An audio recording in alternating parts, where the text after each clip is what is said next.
It's a fine start for Carlos Alcaraz in his bid to win the only major missing from his resume. Adam Walton showed us at times what he can produce, but ultimately he was outmatched. The Spaniard is through in 3 straight. Yeah, no doubt Alcaraz will be absolutely delighted with that performance.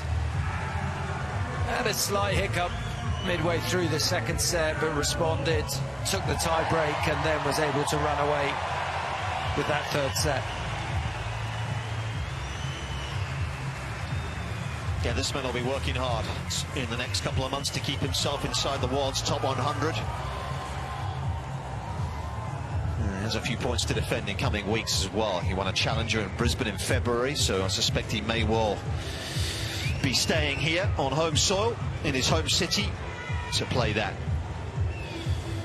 An event just around the corner.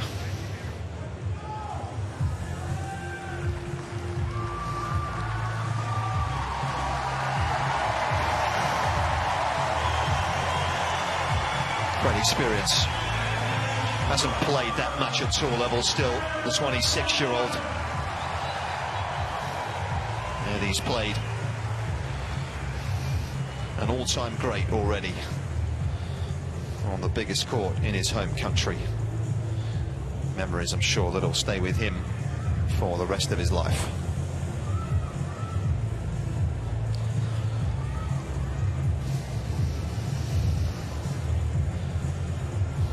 Different sort of opponent in the next round for Alcaraz. Yannick Hanfmann, another player who's played college tennis. Of course, he was at USC, University of Southern California, a bit of a veteran.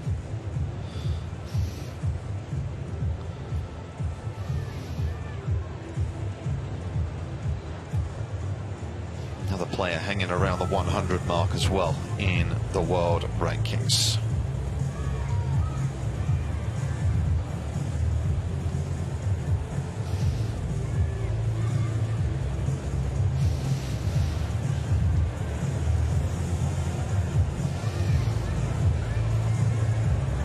Sure, he's got his watch on. Of course, he's one of the Rolex ambassadors, is Carlos. And he'll be speaking to another of the game's greats. Jim Carlos, it's great to see you. Happy New Year. And it's great to see you back on the tennis court. It's been a minute. This is your first official match of the year. How would you rate your level in your opening performance here? Well, yeah, first of all, I'm just really happy to step on the court once again for the first time of the season, officially.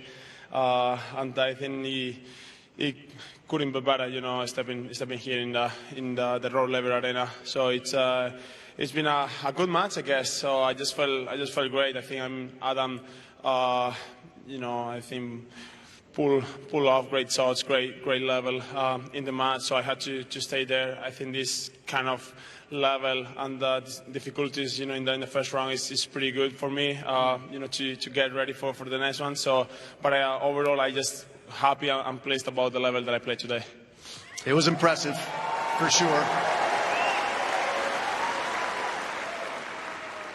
And he pushed you in that second set especially. He was up a break. You came back. It went down to a tiebreaker. What is it in his game that can make things difficult for a player like you?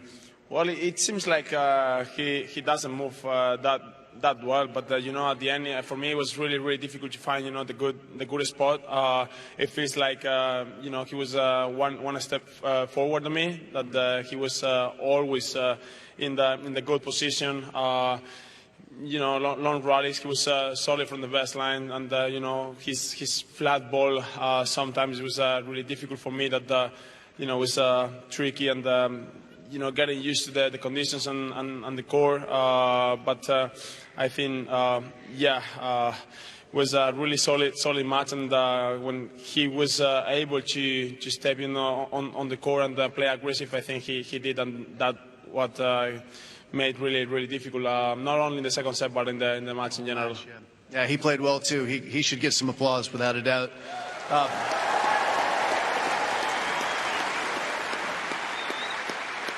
And you heard you heard a lot of applause all last season. You had an incredible year, so much to celebrate, 8 titles, 2 majors, world #1, and you finished the year. You took a 9-week break between your last tournament of last year and this match tonight, and you deserved a break. You deserved a holiday, and you posted some images. You were in Miami, and it seemed like you were having fun in Miami. Tell us a little bit about your time in Miami on vacation. Well, it was a good week. I'm not gonna lie. Obviously, yes, playing some golf. I think no doubts about it. But yeah, I mean, it was a really long season. Yeah. Really tough one. A lot of tough moments, good moments.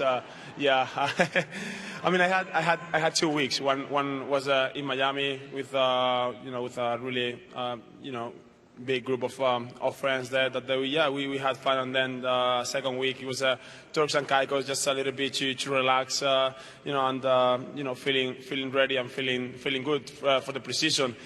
I didn't have the precision that I would love to because it was short, and having the holidays and the precision is not that easy to set up. But it was a long one. It was a really good one. I stay at home. I recharge batteries. Mentally I'm just fresh to play in the first tournament of the year. So it's been a really good 9 weeks for me, and I'm just ready to play a really good tennis here in Melbourne. Nice.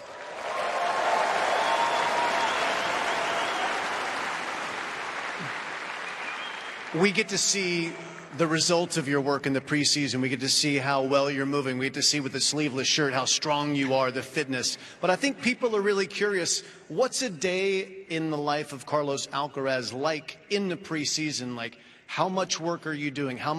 Just take us through a normal day on and off the court. Well, as I said, I just lucky to stay at home. So I used to practice the whole morning. Probably I start at 9 and finish 2:30, sometimes at 3. Everything. So the whole morning is about to work out physically. On the court as well. So, and then the afternoon is just I took almost every afternoon off just to do whatever I want, just to stay with the family, stay with some friends, playing some board games, just chilling at home. Just I think for me it isn't a better way to recharge batteries than staying at home with your close people, with the people you love to spend that time. And I think I did it. But as I said, the precision is always tough, and then just pull a great workout. Well, it seems like you've been working on your English as well as your body and your tennis. Great job, Carlos. We look forward to seeing you in a few days' time. Ladies and gentlemen, the world #1, Carlos Alcaraz.